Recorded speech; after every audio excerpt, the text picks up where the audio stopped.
ongi etorri danori, eskerrik asko ona etortzeagatik.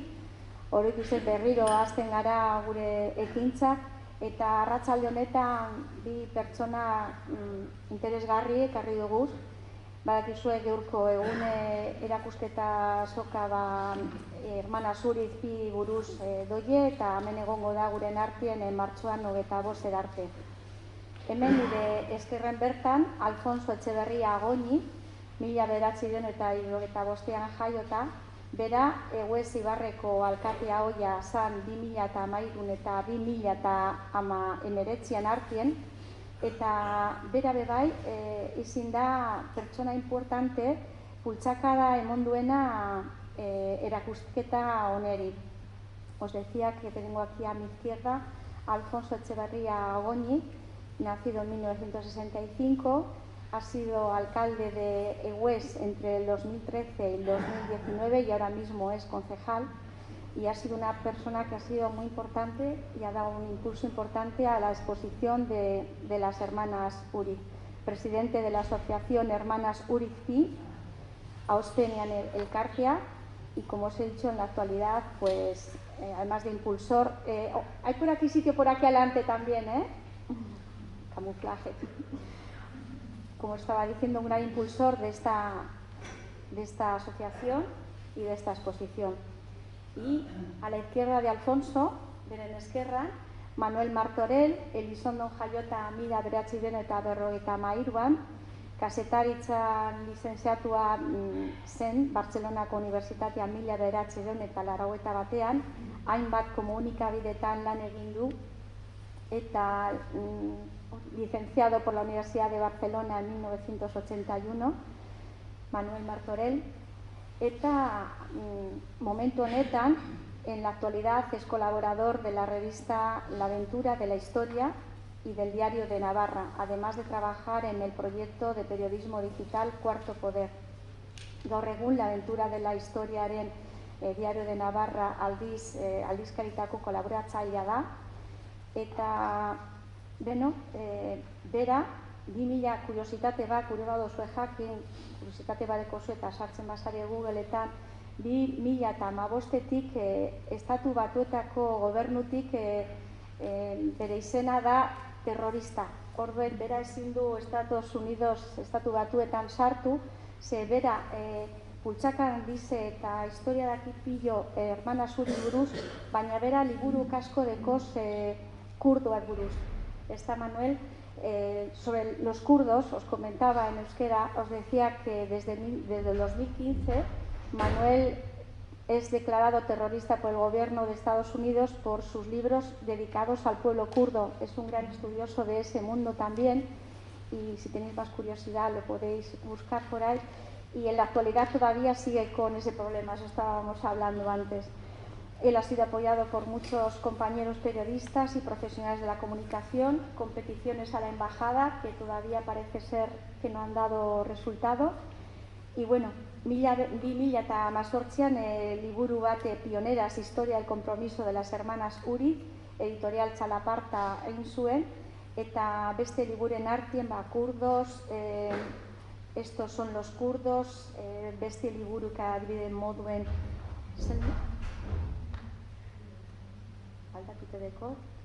represión franquista, 3 estudios sobre la guerra civil y la posguerra, sari bat 2009an premio a la Internacional de la Historia del Carlismo.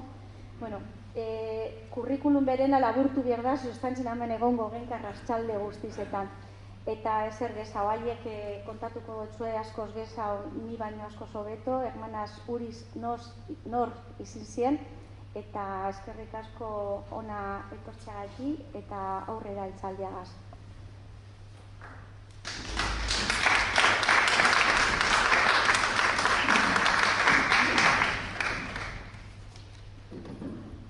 Eskerrik asko, Mabi. Arratsalde on eta, ezer baino lehen eskerrik asko gonbidatzeagatik. Eskerrik asko oroituz kultur elkarteari, eskerrik asko ere baita Portugaleko udalari baita. Eta jakina, bueno, batez ere, zer esan, no? Jende guztia ona etorri izana baita ere. Ongi etorri guztioi. Buenas tardes y bienvenidos, bienvenidas, pues bueno, pues a esta conferencia que vamos a dar, ¿no?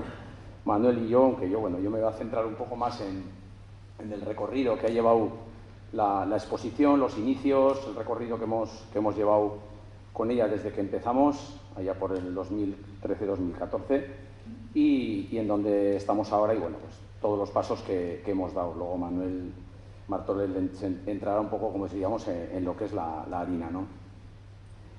Yo, bueno, pues, como os decía antes, os agradezco a la asociación, ¿no?, el que hayáis decidido traer pues, la exposición de las hermanas Urizpi, pues para nosotros es un honor que hayáis tomado esa decisión, principalmente porque, bueno, al final nosotros ahora en este momento como asociación, pues lo que queremos es pues, divulgar y dar a conocer todo el legado de las hermanas Uriz, que son vecinas, como decía antes, del Valle de Hues, ¿no?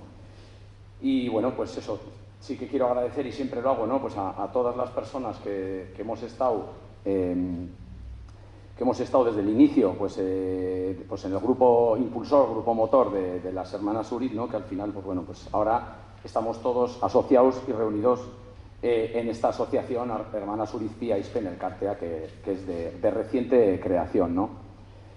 Como veis, sabéis, y os decía, ya comentaba antes Mavi, pues bueno, pues yo he sido alcalde del Valle de Hues durante casi 7 años.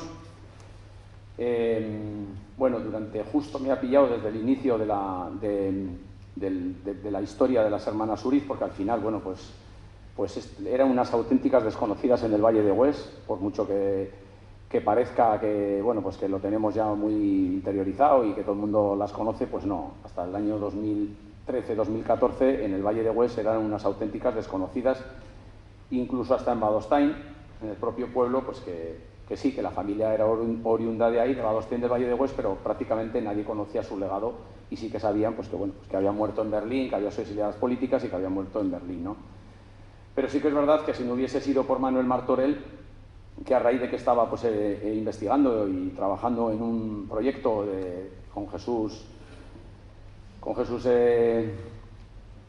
Monzón Reparaz, que efectivamente pues, era del Partido Comunista y estaba llevando una historia de un poco a ver qué había pasado y bueno, pues para escribir un libro, y estaba trabajando en ese proyecto, pues le salió el apellido de las hermanas Urizpi y bueno, pues empezó a trabajar sobre ello y acabó en Badostein y acabó, pues eso, acabó en el Valle de Hues, acabó en Badostein y acabamos pues donde estamos, que al final, pues bueno, pues en un proceso largo, de un tiempo, pues bueno, que ha sido largo, pues hemos acabado en esto, ¿no? En una historia, pues bueno, pues que nosotros no podemos estar más que orgullosos de estas vecinas nuestras del Valle de Hues, de todo lo que han hecho, que luego nos contará Manuel, que yo no voy a entrar en esa parte, pero sí que es verdad que no podemos estar más que orgullosos, y que más, pues bueno, además justo la asociación Oroitus ha decidido en la semana del Día Internacional de la Mujer, del 8 de marzo, o todos los actos, dentro de todos los actos que vais a tener aquí en Portugalete, pues bueno, pues que uno de los actos sea pues durante ya no una semana, sino hasta el día 25 que va a estar la exposición, y dentro de los actos pues va a estar pues, que se inicia antes del día 8, pero efectivamente van relacionados, ¿no?, con la mujer, con el Día Internacional de la Mujer, que para nosotros es un orgullo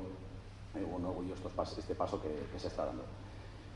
Os voy a contar un poco del Valle de Hues. Yo no soy ahora alcalde del Valle de Hues, pero lo he sido, y efectivamente, pues yo, como dice aquel, pues vendo mi burra, ¿no? Al final tengo que contar algo del Valle, y sobre todo, por si alguna vez vais para Navarra, pues para que sepáis dónde está por lo menos situado, que sepáis que es el Valle de Hues y que sepáis quién lo compone y cómo es, ¿no?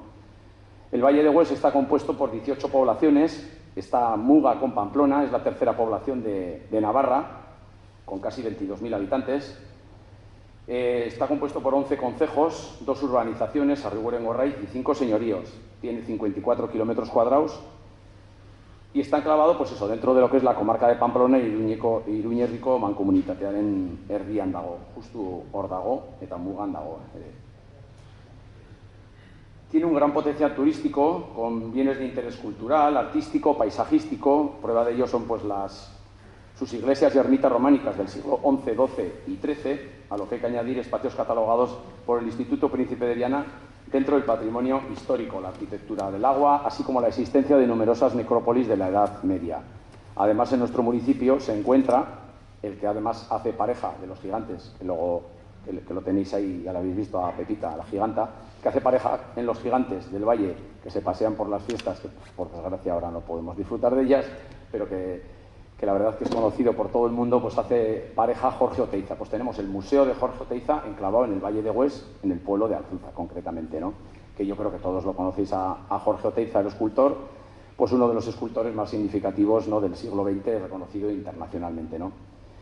También contamos, pues bueno, pues con muchos temas de paseos de bicis, recorridos. Desde el punto de vista medioambiental, pues tenemos figuras de protección ambiental en Elía y en Egulbati, y tenemos la balsa Escoriz, uno de los observatorios de aves más importantes del norte del estado. También quiero destacar uno de los núcleos, como os decía antes, más importantes de población, que es Arriguren, que recibe el Premio Europeo de Urbanismo en el año 2008, concedido por el Consejo Europeo de Urbanistas, ¿no?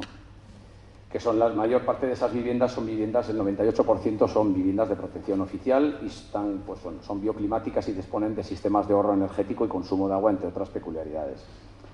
Así, pues bueno, pues si alguna vez visitáis Pamplona e Iruña, pues venid al Valle de Hues, que está al lado, y bueno, y podéis visitar nuestro valle y, cómo no, el lugar donde nacieron las hermanas Uriz, que está en Badostaín, ¿no?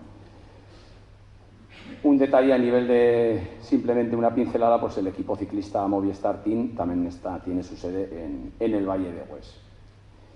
Y bueno, respecto a la historia que nos ha traído hoy aquí, ¿no?, pues que luego efectivamente en el fondo de la cuestión entrará Manuel Martorell, yo me centraré un poquito más en el recorrido y en cómo inició todo. Antes os he contado un poquito cómo empezó todo, ¿no?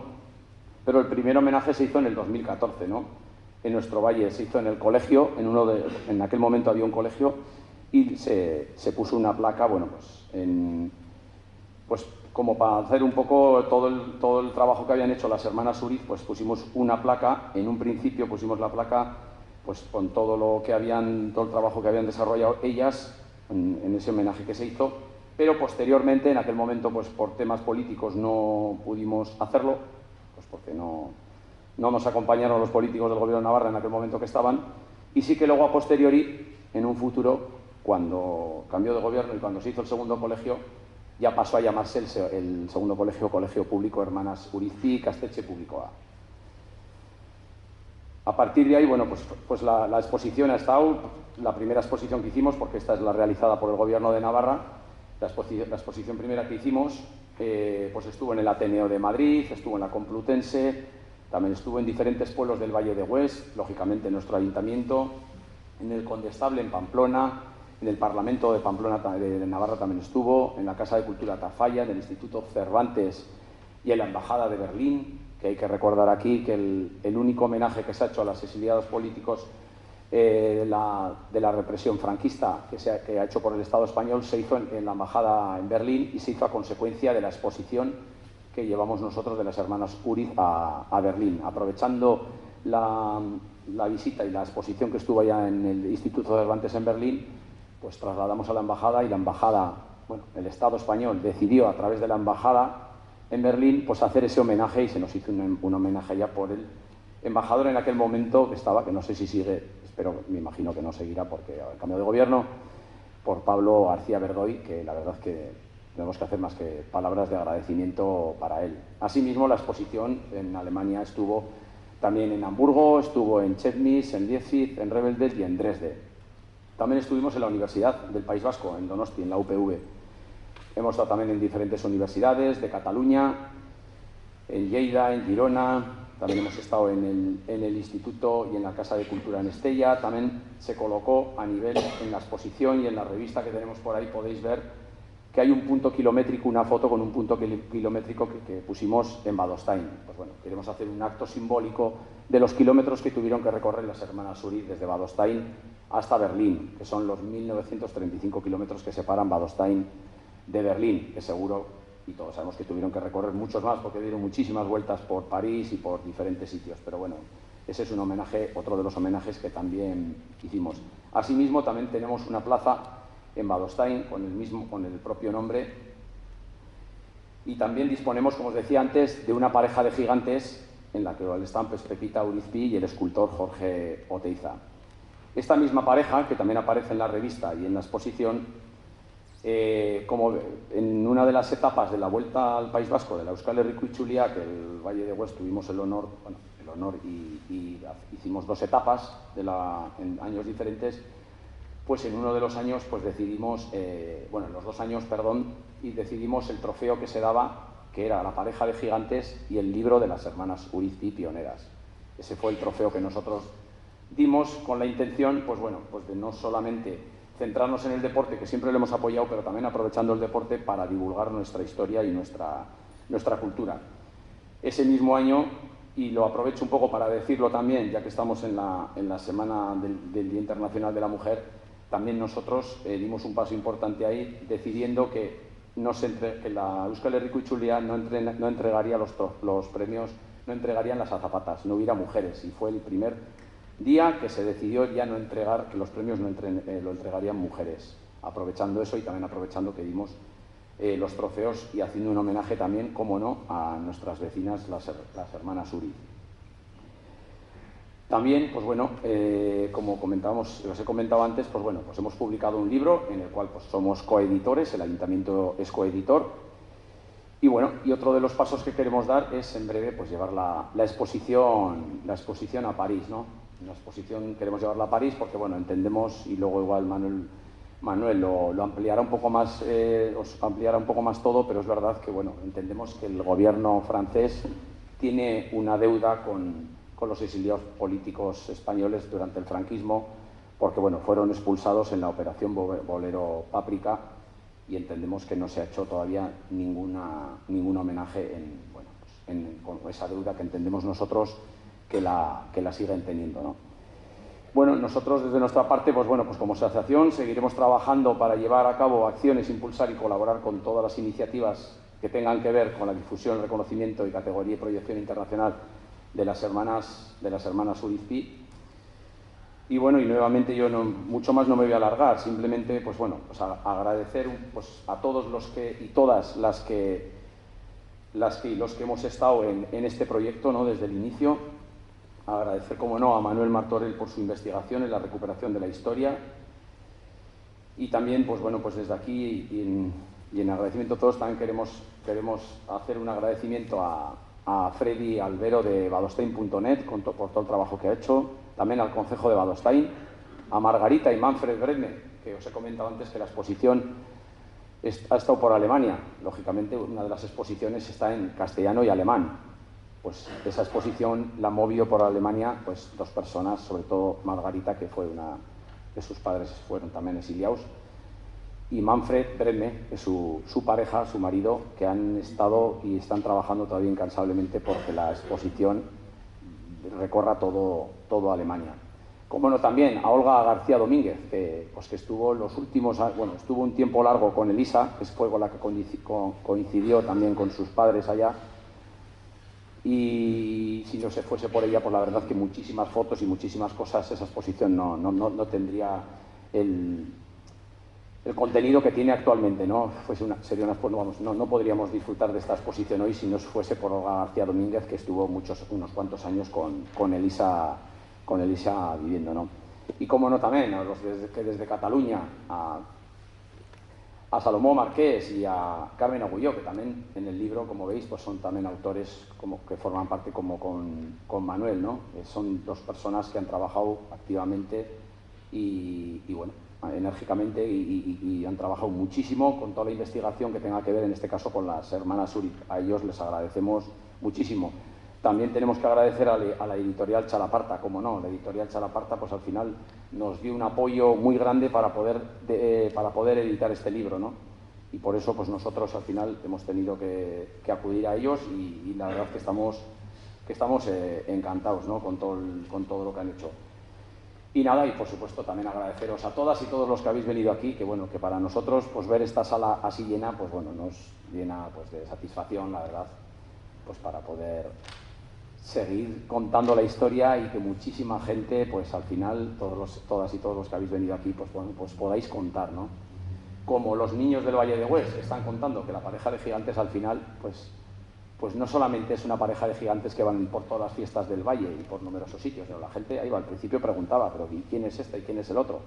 pues ahora ya no pregunta a nadie, ya todo el mundo prácticamente del Valle, niños y niñas, saben quién son las hermanas Uriz, representado en Los Gigantes con Pepita, y lógicamente también saben quién es Jorge Oteiza. Por eso al final, pues bueno, pues entendemos que se está haciendo un trabajo muy importante. Antes que estábamos yo desde el ayuntamiento, ahora bueno, sigo siendo concejal, también pues trabajamos lo que podemos. Es verdad que no se está trabajando con las mismas ganas, pero bueno, la asociación al final va a estar ahí encima para poder trabajar en la divulgación y en toda la historia y compromiso de las hermanas Uriz. Y por mi parte nada más. Eskerrik asko guztioi, jende guztian etorri izana, eta bueno, egonen gara. Yo dejo ahora con Manuel, que nos va a contar la historia. Hola, buenas tardes. Bueno, gracias por venir. Creo que hay... ¿Qué?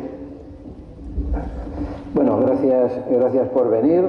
La realidad es que en ningún momento hubiéramos imaginado que íbamos a conseguir lo que hemos conseguido con esta exposición. Comenzó, como ha dicho Alfonso, por una especie de iniciativa popular de unos grupos de personas con el intento de recuperar la vida de estas mujeres, ¿no? Hemos estado recorriendo muchos lugares del Estado español, sobre todo en Cataluña, en varias universidades, en las dos principales universidades de Madrid, como se ha comentado, en 6 ciudades de Alemania. Bueno, y en realidad la exposición que tenéis aquí es una exposición que ya ha asumido como propia el gobierno de Navarra.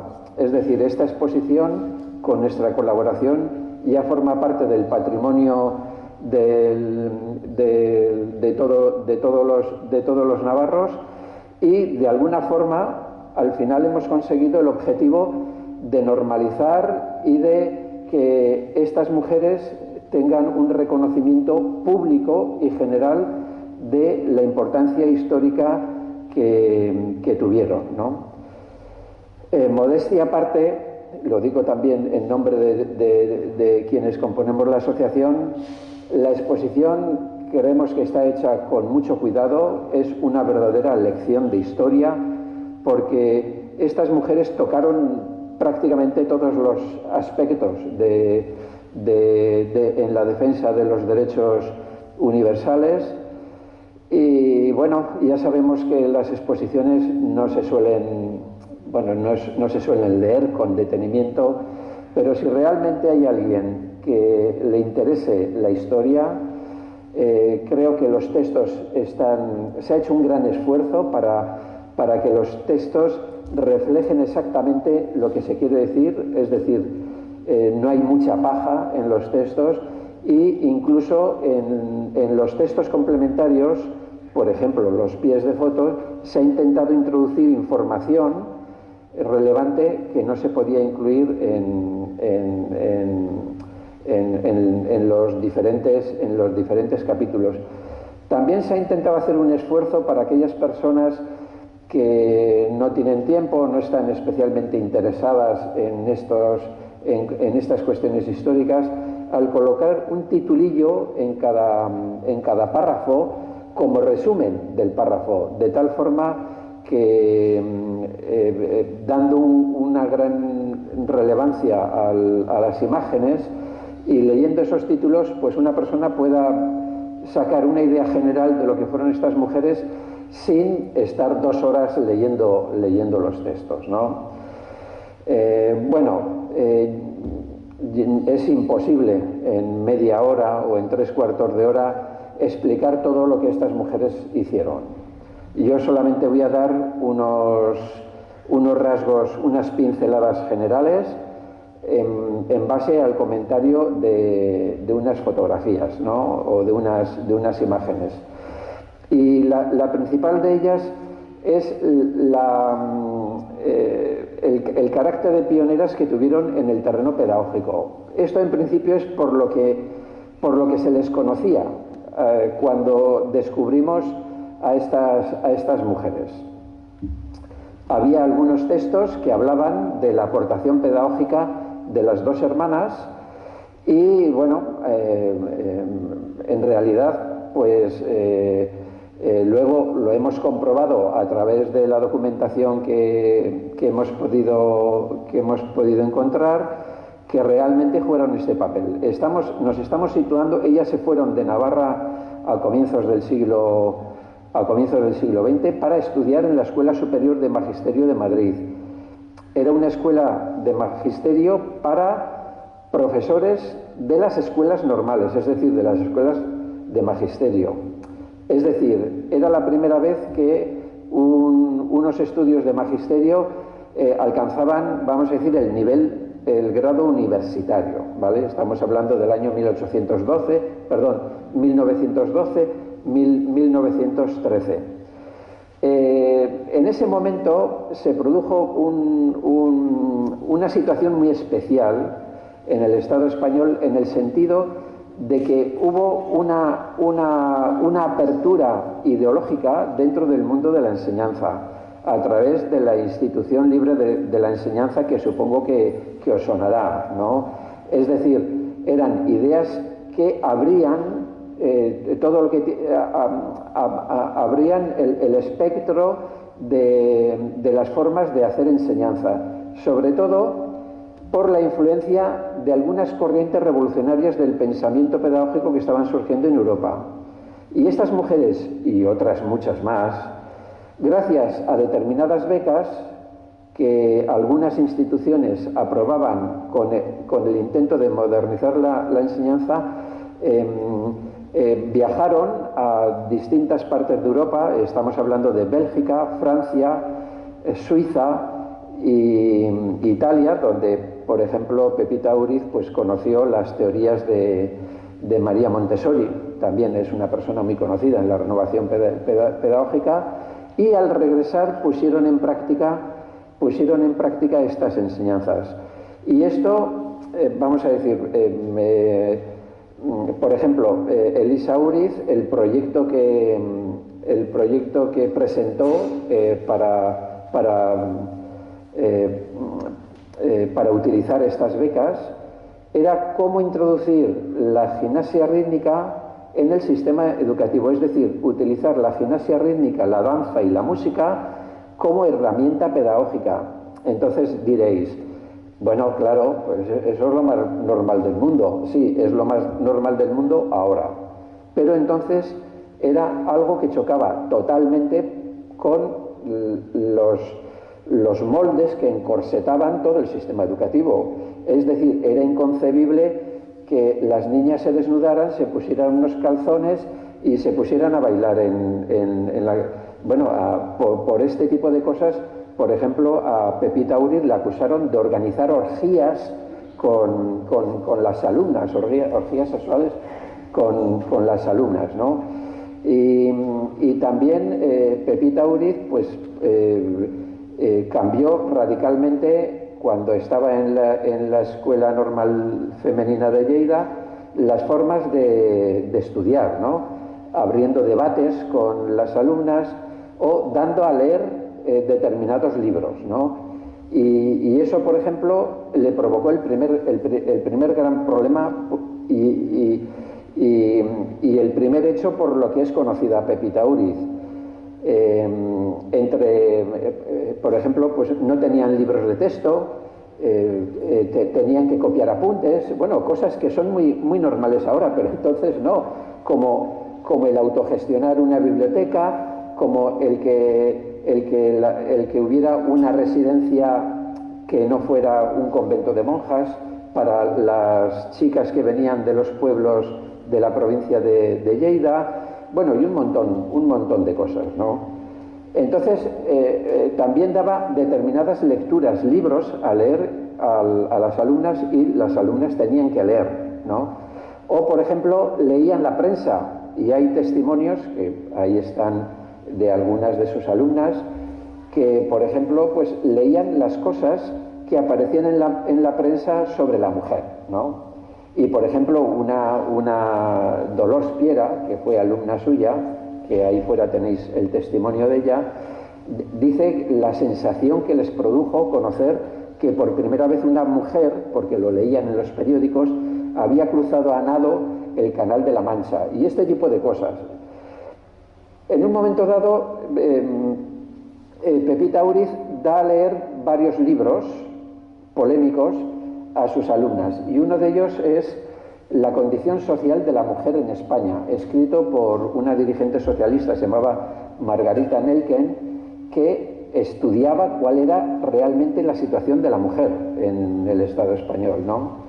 Entonces, vamos a decir que aquello colmó el vaso de quienes estaban en contra, incluso en el propio claustro de la Escuela de Magisterio de Lleida, y denunciaron a Pepita Uriz ante la Universidad de Barcelona y se le abre un proceso judicial con su defensor, con su fiscal, en fin, pero dentro del ámbito universitario. Y bueno, el objetivo era expulsar a Pepita Uriz por haber dado a leer a sus alumnas libros que iban en contra de la moral imperante en ese momento. Y esa es vamos a decir, una de las cosas más relevantes de su vida, y es que provocó el primer gran movimiento de solidaridad de los intelectuales españoles para defender la libertad de cátedra a través de la defensa de Pepita Uriz. Bueno, aquí tenéis cerca de 400 intelectuales, yo creo que supongo que eran toda la intelectualidad española, firmó un manifiesto defendiendo expresamente a Josefa Uriz. Es un manifiesto, aquí lo veis, se publicó en muchos periódicos y que estaba firmado por entre muchas, por las personas suficientemente conocidas, ¿no? Como Unamuno, Machado, Ramón y Cajal, Menéndez Pidal, Julián Besteiro o el pedagogo Giner de los Ríos, uno de los impulsores de esta nueva forma de impartir la enseñanza. De hecho, tuvieron que paralizar el proceso, hubo incluso un debate en las Cortes, en Madrid, y este debate influyó en la dimisión de quien entonces era ministro de Educación. El asunto se quedó ahí, pero en 1925, con la instauración de la dictadura de Primo de Rivera, se reabre el proceso y finalmente se le condena y se le expulsa de la Escuela Normal de Lleida durante un año, generando de nuevo un proceso de solidaridad en las universidades, entre el mundo intelectual, para pagarle los 12 sueldos de ese año que había sido castigada. Estamos hablando de finales de la dictadura de Primo de Rivera, el comienzo de la República, cuando se instaura la Segunda República. Pepita Uriz es nombrada directora ya de la Escuela Unificada, porque antes las escuelas normales, las escuelas de magisterio, estaban divididas en escuelas femeninas y escuelas masculinas. Con la Segunda República, las dos escuelas de magisterio de Lleida se unifican y la directora va a ser Pepita Uriz, que va a ser una de las impulsoras de algo que seguramente os sonará, que es el movimiento de las misiones pedagógicas, que se dedicaron a llevar los elementos mínimos de la cultura, incluso gramófonos o obras de teatro, incluso cine, y sobre todo libros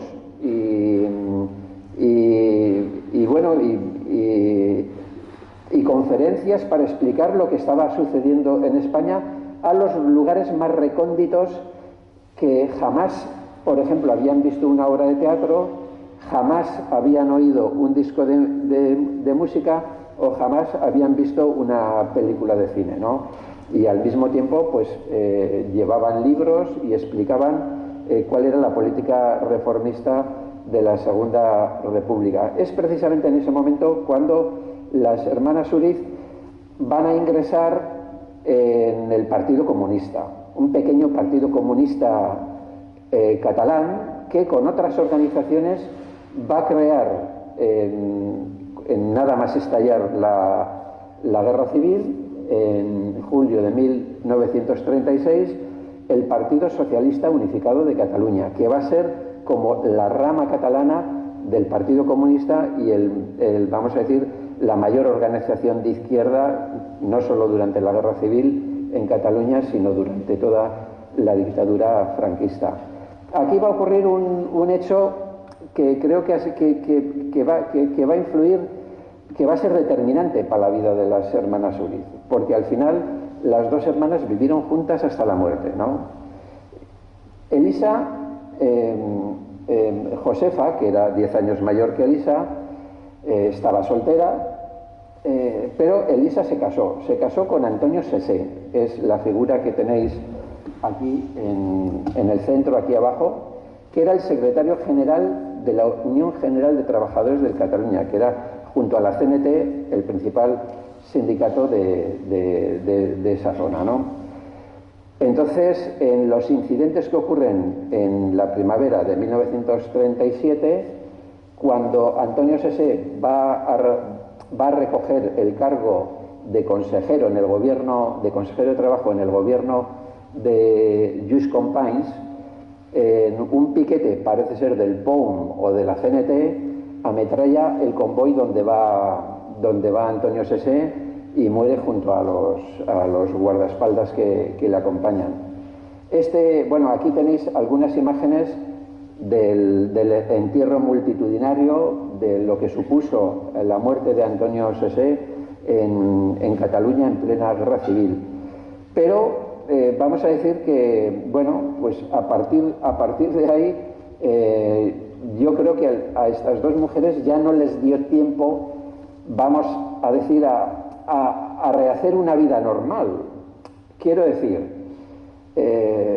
estaban en plena guerra. Después de la guerra vino el drama del exilio en Francia. Después del drama del exilio, la lucha en la resistencia francesa. Después de la lucha en la resistencia francesa, el nuevo exilio en Berlín, y de alguna forma pues desencadenaron una serie de acontecimientos que les impidieron casarse o tener descendencia, que es a lo que iba, ¿no? ¿Por qué creemos que eso es importante? Porque ellas no podían regresar a España por el papel que habían tenido en la Segunda República y la Guerra Civil. Ellas no tuvieron descendencia, no tuvieron familia fuera en el exilio, y por lo tanto, cuando fallecieron, pues no quedaba nadie que pudiera hablarnos de su vida. Es decir, si hubieran tenido hijos o sobrinos, bueno, pues los podíamos haber localizado. Esto fue fundamental porque nos supuso una gran dificultad para conseguir a personas que nos pudieran dar información. En un principio, el objetivo de este proyecto era hacer una pequeña exposición gráfica, pero claro, ¿cómo vamos a hacer una exposición gráfica sin fotos de ellas? No teníamos fotos de ellas, ¿no? Y eso para nosotros fue un gran inconveniente, hasta que localizamos a Olga García Domínguez, que era una hija de exiliados, que se había formado como doctora precisamente en Berlín, que era vecina de las hermanas Uriz y que atendió a Elisa en los últimos días de su vida. Y como prácticamente formaban una misma familia, porque vivían puerta con puerta, el legado de todas las cosas que conservaba Elisa de las dos hermanas pasó a esta familia. Y una vez que localizamos a la doctora Olga García Domínguez, pues de alguna forma se nos abrieron un montón de puertas para poder seguir investigando. ¿Por qué? Porque había muchas fotografías, había muchos documentos de gran valor histórico y sobre todo Olga García Domínguez nos pudo dirigir hacia dónde podíamos seguir la investigación. Otra de las cosas, vamos a decir, que destaca es cómo estas mujeres, una vez que termina la guerra civil en Cataluña y tienen que tomar el camino del exilio, precisamente por la importancia que ellas habían tenido en el gobierno de la Segunda República, tienen un tratamiento especial, sobre todo por la ayuda de los sindicatos comunistas franceses, de tal forma que ellas no van a los campos de concentración, sino que montan una especie de oficina en el Hotel La Poste de Toulouse, y ahí crean lo que probablemente sea la primera oficina de atención a los refugiados republicanos españoles. Vamos a decir, este tratamiento especial pues venía dado porque Pepita Uriz había sido elegida durante la Guerra Civil presidenta de la Federación de Trabajadores de la Enseñanza, que era el principal sindicato de la enseñanza. Había sido nombrada por el Gobierno de la República directora general de evacuación, es decir, directora general de las organizaciones que dedicaban a ayudar a quienes tenían que huir de los frentes de guerra. Y Elisa Uriz se había encargado de lo que se llamaba ayuda en retaguardia, dedicada a atender a los niños, organizando cientos de miles de comidas, organizando colonias, en fin, bueno, y también con puestos directivos dentro de los sindicatos de la enseñanza. Esta imagen que veis aquí es, o sea, durante estos años meses, es decir, desde febrero del 39 hasta mayo de 1940, intentan sacar el mayor número de personas de los campos de refugiados a través de la consecución, por un lado, de visados que les daban algunos países, sobre todo latinoamericanos, y también consiguiendo billetes para que estos refugiados que estaban en campos de concentración con los billetes que les habían conseguido pudieran embarcar y salir de la ratonera en que se estaba convirtiendo Francia en un clima ya de preguerra, ¿no? Fijaros, hay cartas entre Elisa y Pepita y distintos refugiados que están en los campos de concentración. Y, por ejemplo, esta es una de ellas, que escribe a María Florensa, también también otro maestro de la zona de Lleida, que se llama José Vilalta. Pero lo que más interesa aquí es esta fecha, el 6 de mayo de 1940, donde Pepita le está diciendo a María Florensa que se tranquilice, que se están haciendo las gestiones, que va a salir pronto, y solo unos días después se va a producir la invasión alemana en Francia. Cuando ocurre esto, en mayo de 1940, la mayor parte de la dirección del Partido Comunista y del PSUC, de la rama catalana del PC, al que pertenecían las dos hermanas, ya habían salido de Francia gracias al acuerdo que habían alcanzado la Unión Soviética de Stalin y la Alemania nazi de Hitler.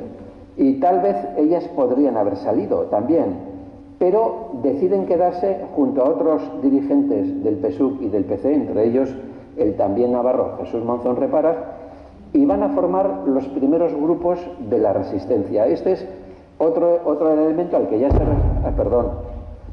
se ha referido Alfonso, y que creemos que no se ha reconocido suficientemente. O sea, en Francia se han hecho muchos reconocimientos a la participación del maquis, de los guerrilleros españoles, en la liberación de Francia. Pero la historia de las hermanas Uriz y del grupo en concreto de París revela que esa importancia fue mayor de lo que se ha pensado hasta ahora. Y lo digo por lo siguiente: ellas trabajaban vamos a decir, en el aparato de propaganda del grupo de resistentes de París. Debían tener una radio de onda corta, y ellas, que sabían bien francés, hacían era escuchar las emisiones de los países aliados que estaban combatiendo contra los nazis y editaban un boletín que llamaban boletín de información radiada, donde contrarrestaban el contenido triunfalista de la prensa colaboracionista de Francia. Es decir, Francia estaba dividida entre una zona colaboracionista por el gobierno de Vichy y luego la zona ocupada por los nazis, pero toda la prensa era partidaria de los nazis. Entonces, estas mujeres lo que hacen es escribir las noticias de contrainformación para decir a la gente, en boletines, por supuesto, clandestinos, para decir que las tropas estaban avanzando por este sitio o por otro lado. En ese momento, estos grupos de republicanos, sobre todo comunistas españoles, mantienen incluso antes que los franceses la tesis de que hay que comenzar la lucha armada contra la ocupación nazi. Incluso los propios compañeros del Partido Comunista francés no ven bien este inicio de la lucha armada por temor, lógicamente, a las represalias de los nazis, ¿no? Y de hecho, los informes que hay de la propia Elisa Uriz relatando aquellos hechos indican que los españoles comenzaron la lucha antes que los franceses. Y aquí ocurre una cosa muy, bueno, vamos a decir, muy curiosa, ¿no? Es decir, cuando el Partido Comunista francés al final se decide a iniciar la lucha contra los nazis, la lucha armada, claro, no tienen gente preparada. Sin embargo, miles y miles de refugiados españoles en Francia acababan de terminar una guerra y todos habían combatido. Y muchos de ellos eran especialistas incluso en armamento moderno, por ejemplo, en tipos de explosivos nuevos que estaban saliendo, como era el plástico. Y sobre todo tenían una gran formación como combatientes, porque, por ejemplo, aquí tenéis, ellos colaboraban con los hermanos Josep y Conrad Miret, que a Conrad lo tenéis aquí abajo en una fotografía de la ficha policial cuando lo detienen, incluso viene la fecha, el 21 de febrero de 1942. Es decir, cuando los comunistas franceses inician la lucha, piden a los españoles que les faciliten gente preparada en dirigir la lucha armada.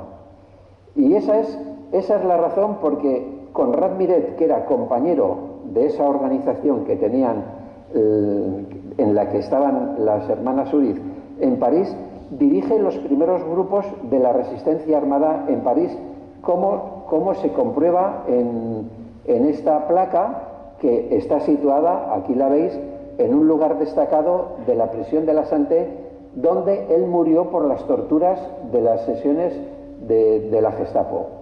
En el grupo en el que cayó Conrad Miret, creo que eran 20 y tantos los resistentes, todos fueron condenados a muerte, excepto Miret, que había muerto por las torturas unos días antes. Estas son imágenes de ese proceso que incluso los nazis lo llegaron a grabar. Hay una grabación en que se ven las declaraciones y tal, porque los presentaban como terroristas, ¿no? Como el ejército del terror. Y bueno, aquí veis, este es el hermano de Conrad Miret, Josep Miret, que murió en un campo de exterminio nazi, y que, como se ve en este diploma emitido por la Dirección Nacional de la Resistencia Francesa, era el jefe político de todos los grupos armados de la zona norte.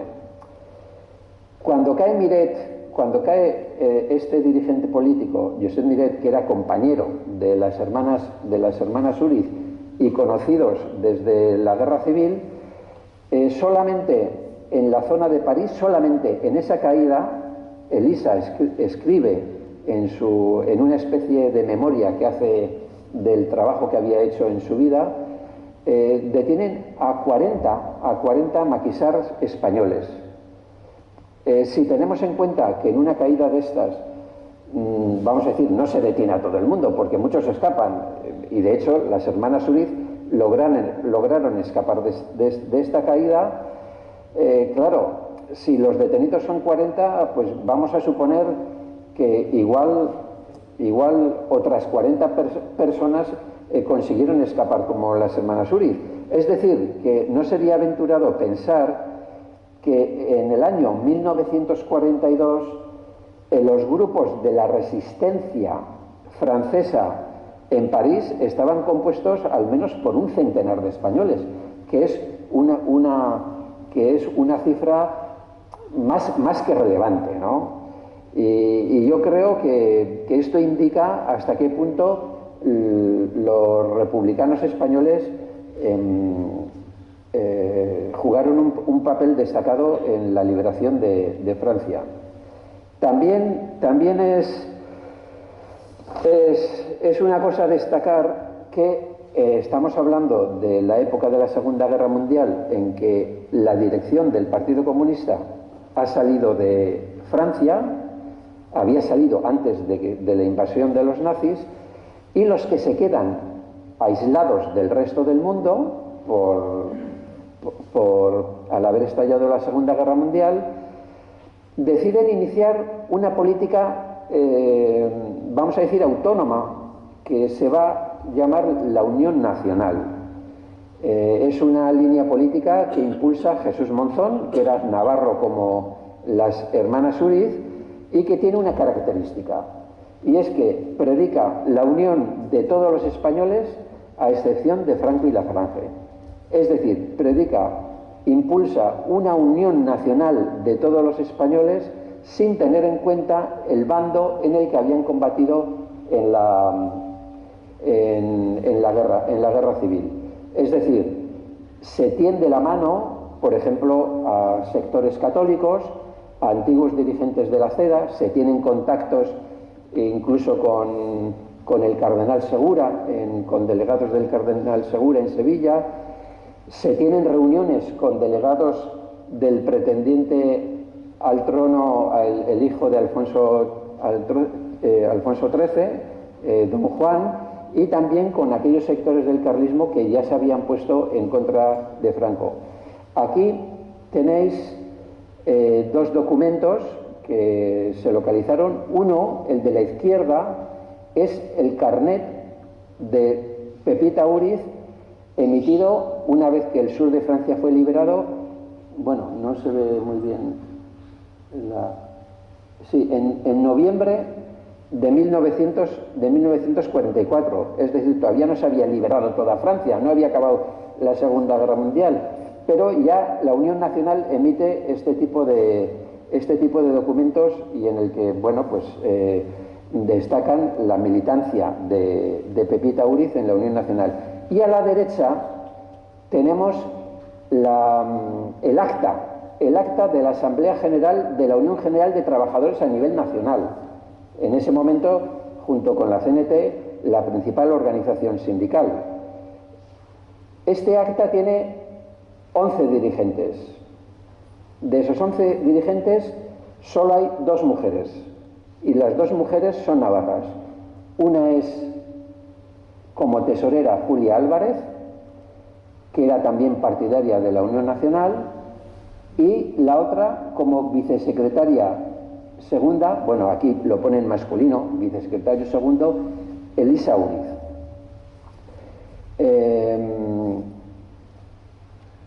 Sin embargo, vamos a decir, este papel relevante que las hermanas tienen, yo cuando estaba realizando este trabajo, claro, todavía había personas que vivían y que las habían conocido, entre ellos, por ejemplo, Gregorio López Raimundo. Gregorio López Raimundo fue el secretario general del PSUC durante casi toda la dictadura. Bueno, consiguié en los últimos años de su vida, estuve hablando con él y me recordaba, por ejemplo, que Elisa Uriz, la recordaba perfectamente y me decía, mira, Elisa pertenecía a una cosa que llamamos el Comité Central Ampliado.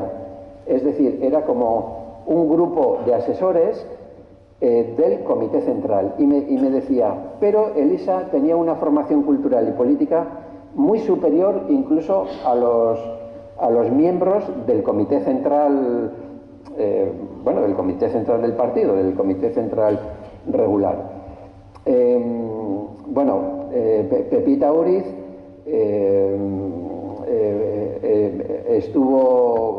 tuvo los cargos que he mencionado y otros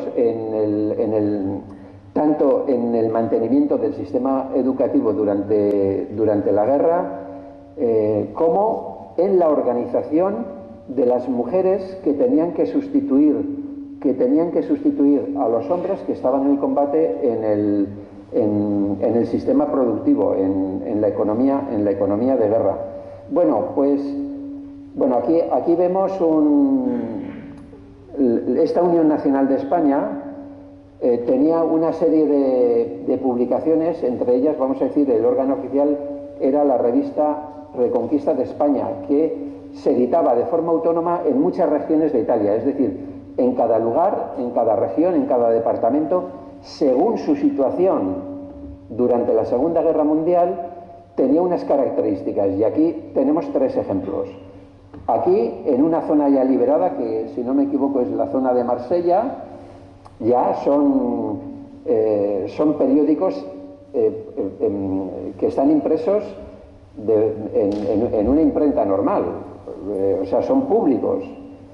Aquí tenemos uno que está prácticamente hecho a mano, y aquí tenemos otro que probablemente sea en las zonas donde todavía ocupadas por los alemanes, donde, como se ve, por eso pusimos un bolígrafo al lado del boletín, donde se ve que por condiciones de clandestinidad la revista pues no tiene, su tamaño no es mayor que el de la mano, ¿no? Bueno, yo creo que a partir de la Segunda Guerra Mundial va a haber un cambio en estas 2 mujeres. Por un lado, bueno, pues Pepita ya era una persona de cierta edad y desaparece acompaña a Elisa en las actividades que hace en defensa de la infancia y de los derechos de la mujer, pero sin embargo desaparece tanto de los órganos de dirección del partido como de la dirección de los sindicatos. Ella era la presidenta de la Federación de Trabajadores de la Enseñanza de Cataluña y formaba parte así había sido una de las fundadoras del PSUC y era una persona destacada, ¿no? como dirigente comunista. Y sin embargo vamos a decir que desaparece, no sabemos si es por su enfermedad o si tal vez fue porque ellas eran partidarias de la Unión Nacional y la Unión Nacional cayó en desgracia cuando regresó la dirección del Partido Comunista de Moscú, de La Habana y de México. De hecho, lo que se denominó el monzonismo fue brutalmente castigado por la dirección del partido, acusándoles de desviación derechista, y buena parte de los dirigentes, algunos incluso los llegaron a asesinar, pero buena parte de los dirigentes monzonistas que habían apoyado a la Unión Nacional fueron apartados de la dirección. Es en esta situación cuando Elisa comienza a trabajar en las organizaciones de mujeres. Había una organización de mujeres dirigida por el Partido Comunista, se llama la Unión de Mujeres Españolas, que a su vez formaba parte de la Federación Democrática Internacional de Mujeres, la FEDIM. La Federación Democrática Internacional de Mujeres pasa por ser la mayor organización de defensa de los derechos de la mujer que haya existido en todo el planeta en toda la historia. Hay informes que hablan de 200 millones de de afiliadas, sobre todo, por supuesto, de los países, vamos a decir, del bloque soviético, pero también de muchos países del tercer mundo, del llamado tercer mundo, es decir, de Asia, de África, de América Latina, pero también había muchas delegadas de los países europeos, incluso de Estados Unidos y de Gran Bretaña. Elisa Uriz comienza a jugar un papel destacado dentro de esta Federación Democrática Internacional de Mujeres, hasta tal punto que que se ve en la exposición porque los hemos puesto, hay un informe de la CIA, de los servicios secretos norteamericanos, que hace un análisis de la influencia internacional de esta federación. Y en ese análisis detalla cuáles eran las dos dirigentes más importantes de cada país.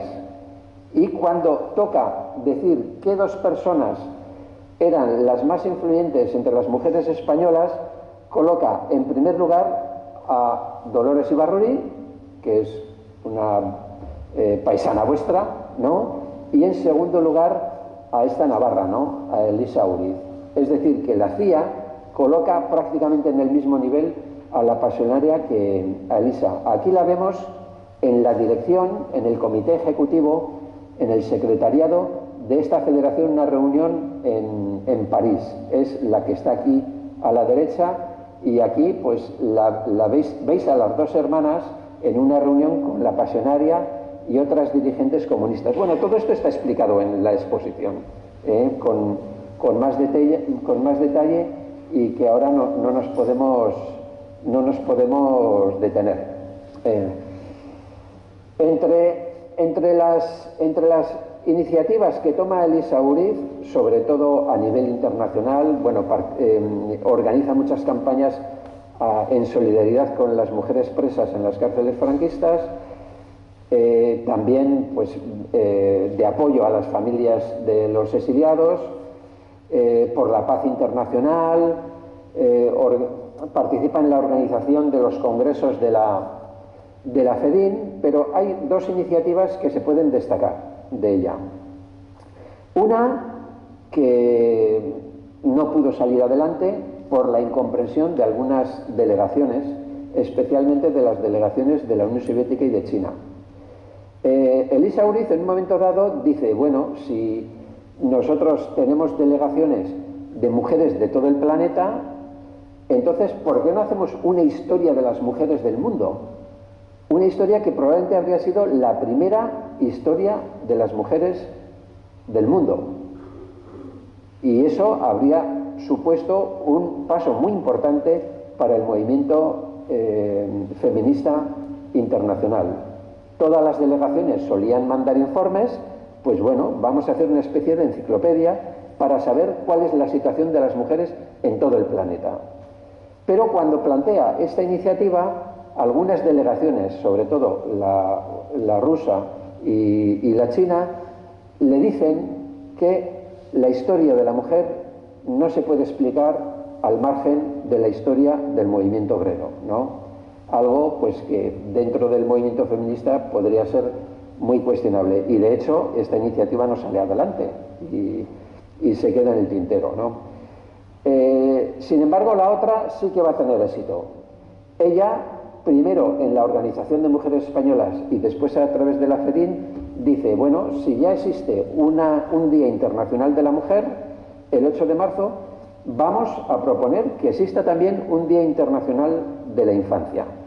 Y además vamos a pedir que, de la misma forma que hay una declaración universal de los derechos del hombre, bueno, pues que haya también una declaración internacional universal de los derechos de la infancia. Ella va a ser la principal promotora de este proyecto, lo escribe ella en ese informe que hizo relatando las cosas importantes de su vida, y a través de la FEDIN, esta propuesta en el año 1952 se presenta a una reunión que se celebra en Ginebra por parte de las Naciones Unidas aquí. O sea, es decir, la Federación Democrática Internacional de Mujeres eleva al Comité Social de las Naciones Unidas un memorándum donde realiza estas propuestas, ¿vale? Y finalmente esta propuesta va a ser aprobada por las Naciones Unidas, que en 1954 va a declarar el Día Internacional de la Infancia, que hoy se celebra en todo el planeta, y unos años más tarde la Declaración Universal de los Derechos de la Infancia, como había defendido Elisa Uriz. Bueno, aquí veis unas imágenes que también están explicadas en la exposición aquí hace un viaje a San Petersburgo y bueno, pues hace una reunión con los pioneros, que eran como los niños del Partido Comunista, y bueno, hemos puesto esta foto porque seguramente que entre estos niños y niñas habría hijos de exiliados españoles, ¿no? Bueno, en septiembre de 1950, estamos ya en plena Guerra Fría, ocurre un hecho que probablemente sea uno de los puntos negros más importantes en la historia, no solo de Francia, sino de toda Europa. En ese momento existe una psicosis, vamos a decir, internacional. Estaba mirando a ver qué tiempo tenemos, ahí media tenemos que acabar, ¿no? Bueno, una psicosis internacional de que iba a estallar la Tercera Guerra Mundial. Se suponía que el ejército soviético iba a invadir Europa y las tropas, los ejércitos occidentales iban a retirarse hacia España. Se había llegado a acuerdos ya con la dictadura franquista para que si ocurriera eso, el lugar de retirada fuera la península ibérica. Entonces el gobierno, que en ese momento estaba formado por partidos radicales y centristas y de izquierdas, entre ellos el Partido Socialista, acusan a lo que todavía era el maquis español de ser la quinta columna de esa supuesta invasión soviética. Hay periódicos, se publican en la prensa, que hay un plan que está organizado por el maquis español para hacer como una franja liberada en la zona de los Pirineos, y en esa franja podrían descender los paracaidistas soviéticos y así frenar la retirada de esas tropas. Vamos a decir, esta interpretación de lo que realmente era la lucha del maquis contra la dictadura franquista va a provocar ese hecho que se llama históricamente la operación Bolero-Paprika, Bolero para los españoles y Paprika para los comunistas de los países centroeuropeos que también estaban en Francia. En septiembre de 1950 se va a producir una gigantesca redada, sobre todo en los departamentos del sur de Francia. La policía lleva una lista con 400 militantes y cuadros comunistas y los van a detener sin ningún tipo de garantía legal y tratándoles como de forma inhumana, sacándolos de sus casas, de los centros de trabajo. Aparte de ellos, los deportan a Argelia, donde son mal recibidos por ser comunistas. A otros los distribuyen por los montes, por los pueblos de las montañas de Córcega. Otros terminan en la cárcel. Alguno muere en algún incidente cuando son detenidos. Y a un grupo importante, algunos de los cuales los tenéis ahí en un panel, son abandonados en la tierra de nadie que quedaba entre lo que va a ser la República Democrática Alemana, todavía controlada por el Ejército Rojo, y la zona de Francia, donde todavía estaban los ejércitos aliados, ¿no?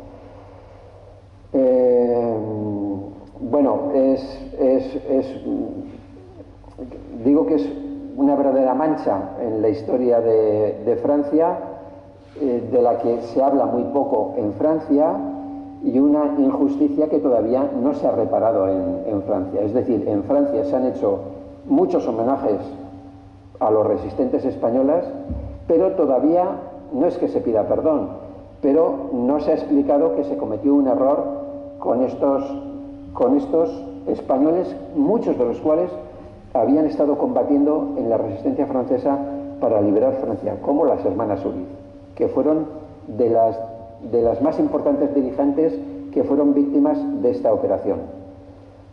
Las hermanas Uriz no son detenidas en septiembre de 1950, sino que les llega, porque la operación Bolero Paprika duró meses, sino que les llega la orden, como podéis ver aquí, una orden de expulsión urgente por considerar que la presencia su presencia en territorio francés puede comprometer el orden público. Entonces, las dos hermanas tienen que conseguir unos salvoconductos que están aquí, de la República Checoslovaca, para poder desplazarse primero a Checoslovaquia y de Checoslovaquia a Berlín, donde van a ser acogidas como muchas de las personas que fueron expulsadas de Francia. Y bueno, pues de alguna forma las dos hermanas van a comenzar un segundo exilio, pero esta vez en Berlín Oriental, que es donde van a pasar los últimos años de su vida. Pepita Uriz fallece en 1958, ya vamos a decir, su salud estaba muy mermada, estaba prácticamente ciega.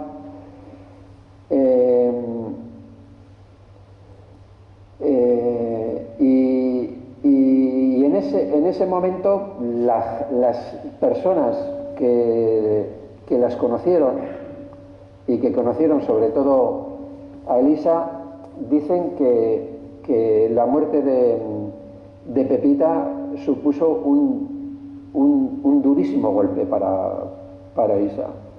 Es decir, en realidad las dos hermanas habían vivido juntas desde que salieron de Pamplona a comienzos del siglo XX, y por determinadas circunstancias como la muerte de Antonio Sesé no habían podido recomponer otra forma de relación familiar sin poder regresar a su tierra o a Cataluña.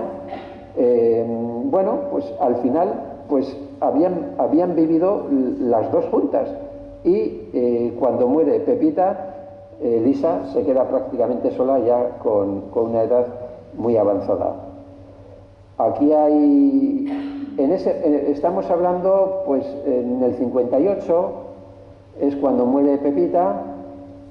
Elisa intenta a comienzos de los años 60, porque el gobierno franquista permitía el retorno de algunos exiliados, intenta regresar a España, y de hecho pide el pasaporte para poder volver. De esa época se conservan algunas fotografías donde escribe a sus familiares del Valle de Hues, pues con cosas muy normales, vaya, diciendo, bueno, ¿qué tal están los sobrinos? ¿Cuánto me gustaría veros de nuevo? Y tal. Y en otra de las cartas explica que ha pedido el pasaporte para poder volver, pero que sin embargo le han dicho que le dan el pasaporte, pero que no le aseguran que no será detenida cuando ponga los pies en España, porque dicen que, de acuerdo con su historial o con la importancia que ella había tenido en la guerra civil, los beneficios de ese programa de retorno no le correspondían. Es decir, te damos el pasaporte, pero si vas allá no te podemos garantizar que no termines en la cárcel. Bueno, y entonces Elisa decide no volver. Cuando muere Franco, pues Elisa ya tiene 82 años, entonces no, vamos a decir que no tenía, parece ser que no tenía ya muchas ganas de moverse, ¿no? Y Elisa va a morir en el año 1979 y las dos fueron enterradas en lugares que estaban reservados para aquellas personas que se habían distinguido en la lucha contra el fascismo y en la lucha por el socialismo. Aquí, por ejemplo, veis la tumba de Elisa, que está en esta zona del cementerio que estuvimos viéndolo en uno de los viajes a Berlín, que está dedicado, aquí veis el símbolo del triángulo rojo que llevaban los presos de orientación comunista o socialista de izquierdas en los campos de exterminio. Bueno, pues en este lugar se enterraron las cenizas de Josefa. Se conservan algunas fotos de la tumba, pero vamos a decir, esa tumba desapareció hace muchos años. No encontramos rastro de su enterramiento. Y Elisa fue enterrada en otro cementerio que está dedicado a las grandes figuras de la lucha por el socialismo también. Aquí veis el cementerio donde ella fue enterrada. Tampoco se conserva su tumba. Y bueno, Olga García Domínguez, que la tenéis aquí a la derecha, en ese momento nos está señalando el lugar donde se habían depositado las cenizas de Elisa, que ya no existían, al lado de su amigo Manuel Sánchez Arcas, que fue el embajador de la Segunda República en Varsovia, y era arquitecto, fue uno de los arquitectos de la Ciudad Universitaria de Madrid, y también uno de los arquitectos que colaboró en la reconstrucción de Varsovia, primero durante la Segunda Guerra Mundial y después de Berlín, también después de la Segunda Guerra Mundial. Olga nos comentaba que el entierro de Elisa fue algo muy emotivo, donde se recordó todas las cosas que había hecho, su lucha por la pedagogía, por la infancia, su lucha por los derechos de la mujer, la lucha en la resistencia, su implicación en la defensa de la paz mundial y tal. Entre esos documentos que Olga conservaba, pues estaba la esquela que se publicó en la prensa alemana de su muerte, ¿no? Donde se reconoce que el gobierno alemán le había otorgado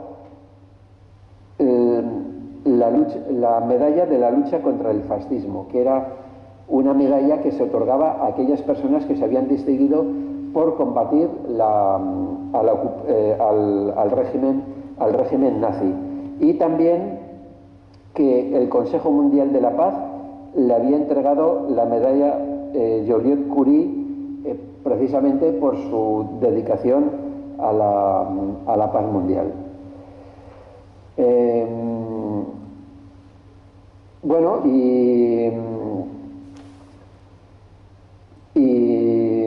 Y para terminar, pues nada, deciros que este personaje que tenemos aquí, nuestra querida Olga, ha sido la fuente fundamental para reconstruir la vida de estas personas y para conseguir, con la ayuda del Ayuntamiento del Valle de Hues, que estas mujeres que salieron a comienzos del siglo XX de Navarra para dedicarse a la pedagogía, pues puedan ser reconocidas, conocidas y pudieran volver a su tierra, aunque sea tarde, ¿no? Sin haberlas conocido.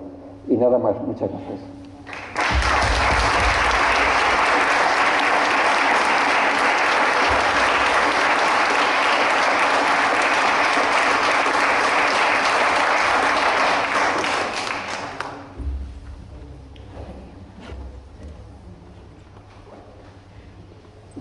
Beno.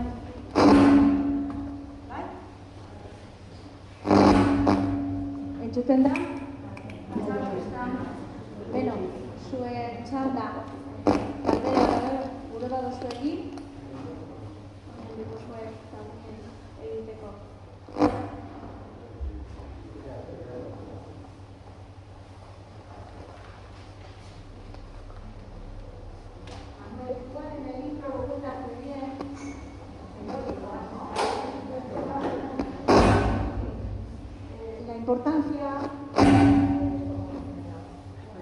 La importancia que tuvieron los brigadistas internacionales, que ellas tuvieron relación una vez que estaban allí en Berlín, ¿no?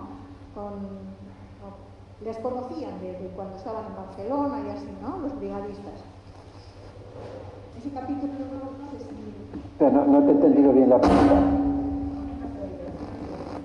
No, te hablaba de que ellas tuvieron allí un apoyo con las brigadas internacionales que habían estado en la guerra, con alemanes que habían estado en Cataluña, que se habían conocido. Sí. Bueno, yo cuento un detalle de cuando ocurre esa situación casi surrealista. Es decir, cuando detienen a estos comunistas españoles y sin ningún papel, sin informarles de nada, sin decirles a dónde les llevan, sin que conocieran el idioma alemán y los colocan en tierra de nadie, pues se produce una situación chocante, porque algunos, como habían estado en campos de concentración, en campos de exterminio, sabían algunas palabras de alemán, y entonces dicen que se guiaban por estas personas, por estos que sabían algo de alemán, para, por las señales de tráfico, pues ir a un sitio o a otro. Pero claro, cuando llegan cuando encuentran las primeras patrullas del ejército soviético, claro, los soviéticos dicen, ¿y estos quiénes son? ¿De dónde vienen? No llevan ningún papel, no llevan nada, no saben alemán, y se consideran que son maleantes o que son espías o que son gente pues que tal. Y entonces les encierran, es decir, los detienen y tal. Y entonces exactamente ahí ocurre que dentro del ejército soviético había soldados que habían estado luchando en las brigadas internacionales en España y sabían algo de español. Y van a ser esos soldados los que les van a ayudar a deshacer el entuerto ante las autoridades alemanas y a explicarles que en realidad son comunistas españoles que han sido abandonados por los franceses y tal, ¿no? Y luego también con la intervención del Partido Comunista de Francia, pues consiguen aclarar la situación y al final todas estas personas van a gozar de un estatus como refugiado político durante toda su vida. Bueno, no os hemos dicho que de Pamplona hemos traído algunos libros, y si alguna queréis tener una información más detallada, pues podéis adquirirlo. El libro se compone de una introducción general, una biografía que no es muy amplia, y luego de dos capítulos monográficos, aparte de una parte central donde se ha